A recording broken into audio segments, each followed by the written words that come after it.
The Iron Throne in House of the Dragon is much larger and contains more swords than the one in Game of Thrones. The Iron Throne is the most dangerous seat in the realm, as King Viserys I Targaryen, Paddy Considine, says in House of the Dragon Episode 1, not just because so many people have been injured by forged swords, but also because of the responsibility it entails and the target it places on the back of the person who sits on it. In the House of the Dragon premiere, Viserys even slices his own hand on the Iron Throne, lending it the rumored danger that sets it apart from the seat of Game of Thrones. The Iron Throne is referred to in the television series Game of Thrones as the seat of the King of Westeros, made from the swords of those who submitted to Aegon the Conqueror. The Iron Throne in Game of Thrones is still enormous, but it's not quite as menacing as the one in House of the Dragon, which takes place 172 years before Daenerys Targaryen was born. Unlike the Iron Throne in Game of Thrones, which is immense and has several steps leading up to the chair made of blades, the seat in the House of the Dragon is enormous, with a huge number of swords covering the throne and extending out to slash whoever sits on it. For fans of George R.R. Martin's A Song of Ice and Fire books, the Iron Throne's diminutive size in Game of Thrones was a major bone of contention because it was portrayed as resembling how Daenerys envisioned it to seem as a child. The House of the Dragon's Iron Throne's design is much more true to the book's descriptions of it and effectively conveys the menacing vibe that the chair was intended to conjure.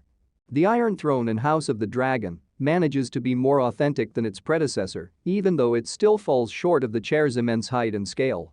Considering House Targaryen is at the height of its power during House of the Dragon, it's also fitting for the Iron Throne to reflect this influence and intimidation better than in Game of Thrones. Given that approximately 200 years separate the two series, House of the Dragon's Iron Throne is still drastically different from the seat in Game of Thrones. There are no swords on the Iron Throne's stairs, the platform, the bottom of the steps, or even jaggedly extruding from chair during Game of Thrones. In essence, the physical danger has been removed by this time.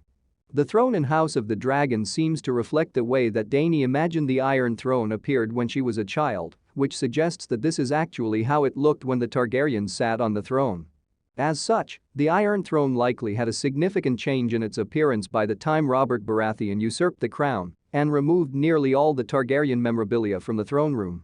However, flashbacks to the Mad King Aerys depict a similar Iron Throne to that of Robert, indicating that Dany's father could have made changes as his paranoia deepened.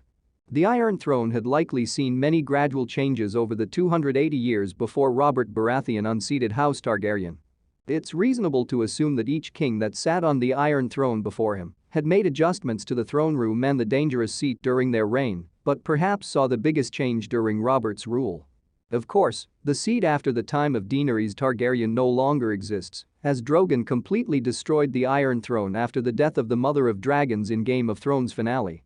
As House of the Dragon progresses, the danger of the Iron Throne will continue to become an important aspect of the Targaryens' conflicts, suggesting the seat could still see more changes throughout the series.